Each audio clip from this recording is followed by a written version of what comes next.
I've seen and heard far too many people saying that the Sacramento Kings have little to no chance in a playoff series against the Golden State Warriors. Well, based off of what we've seen tonight, even in a loss, I would say the Sacramento Kings have more than their fair shot at beating the Warriors in a best-of-7 series. And I'll explain why right here on Locked On Kings.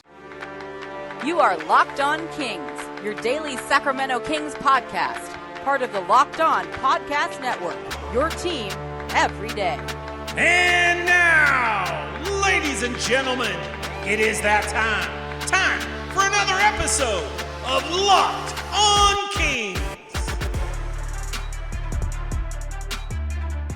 Hello and welcome to Locked On Kings, your podcast hub for Sacramento Kings coverage all regular season long and soon to be all postseason long for the first time in this podcast history. Today's episode is brought to you by FanDuel Sportsbook, the official sportsbook of Locked On. Make every moment more. Visit FanDuel.com/Locked On to get started. My name is Matt George. I have the privilege of being your host here. I'm a Sacramento sports reporter and producer at ABC 10, and I'm telling you, Kings fans, despite the Kings losing 119-97, there is really no reason to be bothered by tonight's loss if you're a Sacramento Kings fan. It's what we expected. The Kings came into tonight's game resting De'Aaron Fox, Domantas Sabonis, and Kevin Huerter. That was a decision that Mike Brown made after shoot-around this morning. He told us that before the game started, erring on the side of caution, shutting his guys down, trying to rest them as much as possible and keep them as healthy as possible going into the first playoff series in this team's recent history. So it doesn't surprise me, especially considering coming into tonight, the expectation was that the Memphis Grizzlies were going to solidify the second seed with a win over the extremely resting Milwaukee Bucks, which of course they did. So there really wasn't much for the Sacramento Kings to play for. You, I suppose, could argue that if the Kings had beaten the Golden State Warriors tonight, maybe it helps their chances of not facing the Warriors in the opening round, although we'll talk about a potential scenario where the Warriors might actually be up at 5 and the Clippers might move down to 6 for the Kings to face in the opening round. We'll get to that later on in the podcast, but this is what we expected. As soon as you see top 3 guys, arguably your top 3 players, not playing in tonight's game, plus Malik Monk was out as well with the injury that he's been dealing with, it was expected the Sacramento Kings were going to lose this game against a Golden State Warriors team that still has plenty to play for and put out their full starting lineup and their full unit. So 119-97, the final score really doesn't matter to me. And if you're looking for takeaways from this game, there's not a lot of positivity, of course, and there's really not a lot of negativity either. I thought it was really encouraging that the second unit tonight, which is really for the most part the third unit of the Sacramento Kings, they battled back from big leads 2 separate times in this game. They were down by 17 points early in the second quarter, battled back to get that to within 1, and then they went down 20 points midway through the third quarter, got that down to single digits again towards the end of the third quarter, and then in the fourth quarter, the Kings kind of stopped playing defense. Everybody kind of stopped trying a little bit. The Warriors created their separation, and they win by a comfortable margin. I also thought the Kings did a pretty decent job holding the Warriors to a non-explosive offensive performance. Now, the Warriors score 119 points tonight, which is only one less than the average of 120 points per game that the Sacramento Kings give up in this building. So it's not a tremendous defensive performance by any means. A lot of those points were scored in garbage time. And I'm not giving you moral victories, I'm just giving you facts. I'm giving you reality. There was questions whether or not the Warriors were going to breach 110 in this game. Well, over the final 5 or so minutes, the Warriors kind of ran away and started putting up points in a hurry that inflated this score. But that final score does not tell the story of defensively what I thought the Sacramento Kings were able to do tonight. Now, I also thought the Warriors were playing really sloppy, maybe a little lack of focus at times, disjointed at times, and I'll get into that in a little bit. I mean, there's a number of things that you can point to as to why the Sacramento Kings lost this game, in addition to the obvious of their 3 best players, or arguably their 3 best players, certainly their top 2 players who facilitate the majority of their offense being out tonight. The Kings offensively struggled. They scored only 97 points. I think it's the 3rd or 4th time this season that they've scored less than 100 points.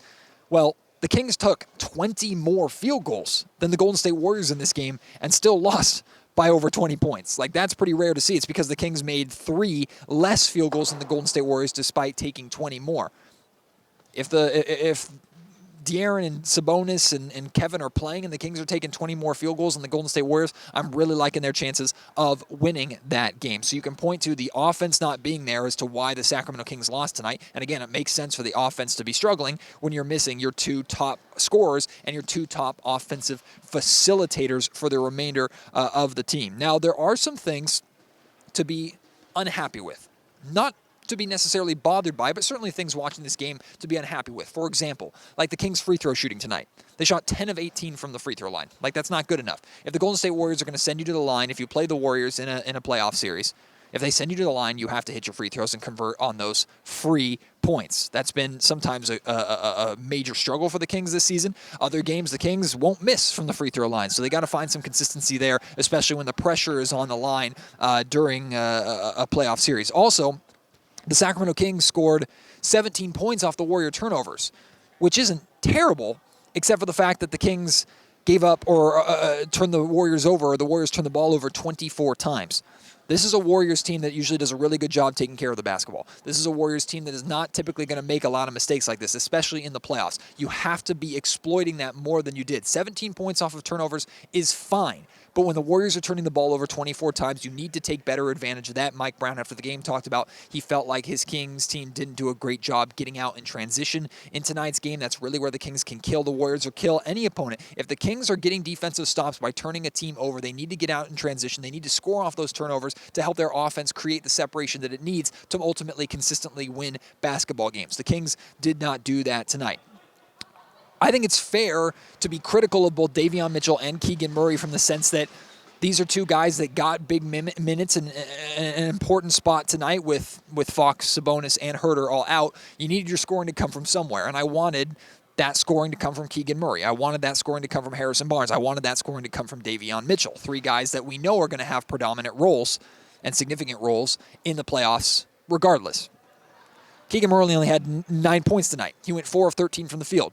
Not the end of the world, not that big of a deal, nothing worth overreacting to, but here was an opportunity for someone to step up offensively for the Kings. Keegan should be one of those guys, and he didn't do it tonight offensively. However, I thought Keegan actually had a really solid game defensively. I thought he had some really good defensive moments. He blocked a dunk here. I think it was Moses Moody who went up for a dunk and was blocked at the rim. Keegan Murray drew a charge on Draymond Green for his 5th foul on the other end of the floor. I thought he did pretty good with his weak side defensive rotations at times tonight, which is good. Now, I asked Mike Brown after the game, I was like, at this point in Keegan's career, is that worth celebrating or is that expected? And he said, no, that's expected. Like, that's what Keegan has to do. Even though he's a rookie, we're asking a lot of him. We have high expectations for him. If he doesn't do those things, he's going to come out of the game and sit next to Mike Brown. So I'm not going to make an overly big deal about it. I'm just going to point out that he did it. And that's positive, because if he's doing stuff like that in the playoffs against the Warriors or whatever team, that means he's staying in the game. And if he's staying in the game, especially if he's playing with Fox and Sabonis and Huerter and the normal Kings starters, he's a threat at all times, and he opens up the offense and opens up spacing for the rest of the team with just how dynamic and lethal of a three-point shooter that he is. So some positives there. And then Davion Mitchell. Davion's been playing well offensively as of late. He's been shooting the ball really well. Tonight, that kind of fell off a little bit. Had an opportunity as the starting point guard tonight, just 5 points, 2 of 13 shooting from the field. So if we're being nitpicky about individual performances, I wanted more offensively out of those two guys. I didn't get it. Again, it's not the end of the world. But here's the thing. The Golden State Warriors are absolutely beatable, especially in this building. Tonight was their 10th road win of the season. In this building, on the road, despite the amount of Warriors fans that were here, and we'll talk about the Warriors fans or opposing fans being in this building in a little bit. The Warriors are absolutely beatable on the road.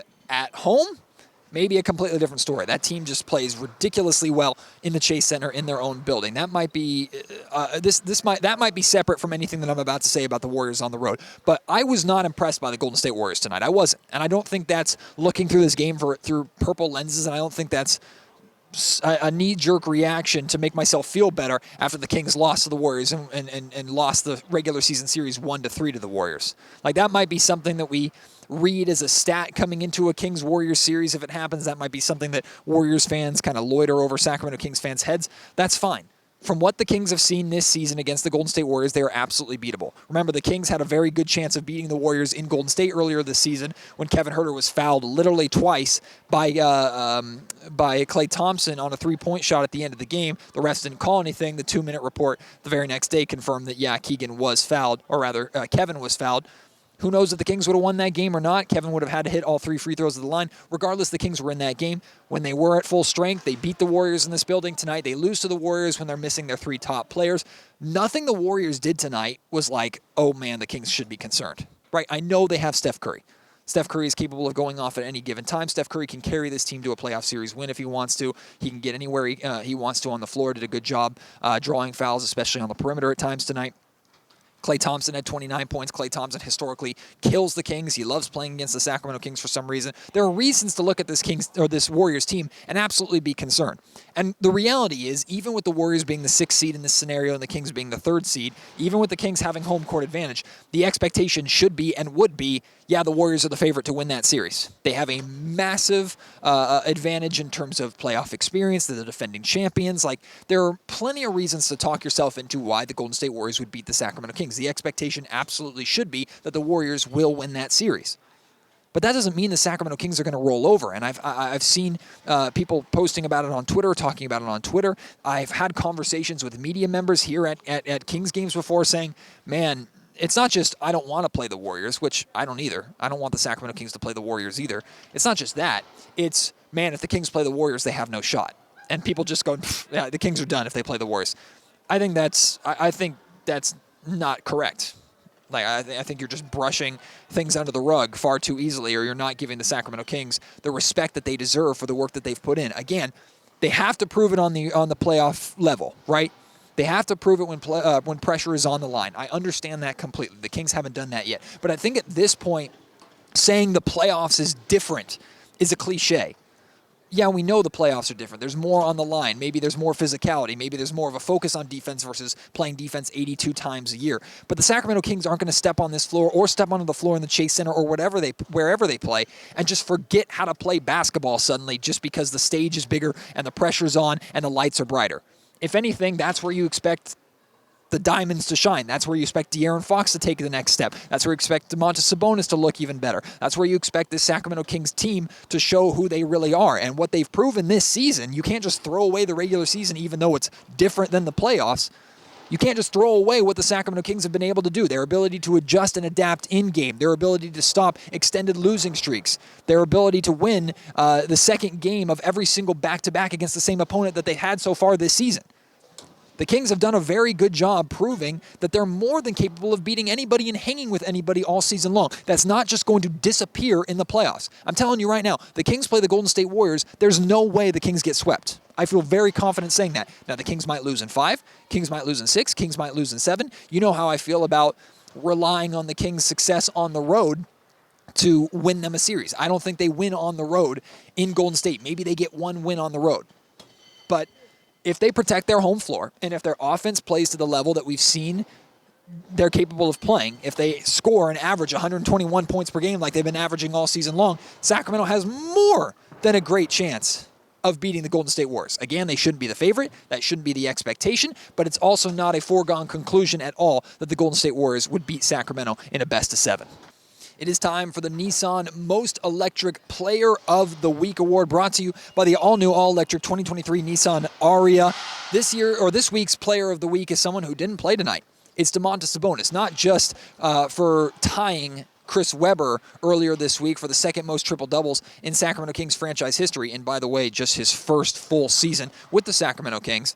Domantas Sabonis tonight before the game was honored with the Sacramento Kings Community Award. So congratulations to Sabonis for not only being an incredibly impactful player on the floor, but for how impactful he's been in this Kings community and how important he's been to this Kings community already in just the short time that he's been here. A big topic of conversation when the Kings acquired him was, could this be Domantas Sabonis' forever home? Could Sacramento be a place where Sabonis could see himself and see his family for the remainder of his career, or at least beyond the final 2 years of his contract? I think the answer is yes at this point. In fact, Domantas Sabonis has shared before that the answer is yes to that. So it's not just how Domantas Sabonis plays, it's the type of person he is and what he brings to the Sacramento community. He's brilliantly fierce, fiercely elegant, stunningly powerful with how he plays in the post despite his size. All of these terms describe his game and his personality, and they also describe the Nissan Ariya. The 2023 Nissan Ariya packs pin-to-your-seat power and premium intelligence all in one EV. The all-new, all-electric 2023 Nissan Ariya, the EV for people who love to drive. You can shop now at nissanusa.com. There were a lot of Golden State Warrior fans in the Golden One Center tonight. Maybe pretty close to 50-50, to be honest with you. Maybe 55-45, 60-40 potentially. But yeah, there are a lot of Warrior fans here. It sounded like at times a Warrior home game. I also thought when the Sacramento Kings were making their runs, it was significantly louder than any time the Warriors got a big three from Curry or a big three from Klay Thompson. I expect when the Warriors and Lakers come to town, I expect a lot of fans, opposing fans in these seats. And I expect if the Kings get the Warriors or the Lakers in the playoffs, that might be the case again. Look, I will never, ever, ever besmirch or criticize any Sacramento Kings fan, season ticket holder, whatever. If you sell your tickets to a Lakers or Warriors fan or opposing fan, period, to any playoff game or regular season game, and you make a significant profit on that game that helps you pay for your tickets or helps you take care of your family or whatever it may be, if you have the opportunity to do that, it's a smart business decision. I understand it. I don't turn my nose up at it. I would hope, from a Sacramento Kings perspective, that when it comes to playoffs, particularly game one of the playoffs in this building, the Sacramento Kings return to the playoffs for the first time in nearly 17 years, I would hope that you choose not to sell that ticket, that you choose to attend the game and to be a part of that celebration.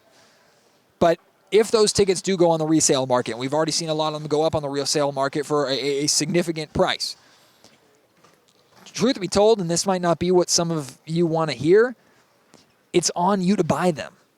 Like, some of you are going to roll your eyes at this because this is coming from someone who attends every single Kings home game for free. Although I am working. I'm not just sitting there eating popcorn, stuffing my face, and watching like a fan. I am working. There's a lot of work that goes into this. I don't expect anybody to feel sorry for me. I have one of the best jobs in the world. I absolutely love the access that I get. So this is not me complaining by any means. You'd also be surprised how many tickets that I buy, whether it's for giveaways on Locked On, for fellow fans that I want to treat, for my family or family friends or whatever it may be. Like, I do my fair share of buying tickets, especially tickets at times to Warriors or Lakers games that are significantly more expensive than other games for the remainder of the season. It is on Sacramento Kings fans. It's on Sacramento. This is your home building. If you play the Warriors, I know they're an hour and a half up the road. I know there are a ton of Golden State Warriors fans in the Sacramento area. A lot of Bay Area migrants that came up here, or Bay Area fans, period, that don't mind making an hour and a half drive. Hell, I used to make the drive all the time to go see Oakland A's baseball.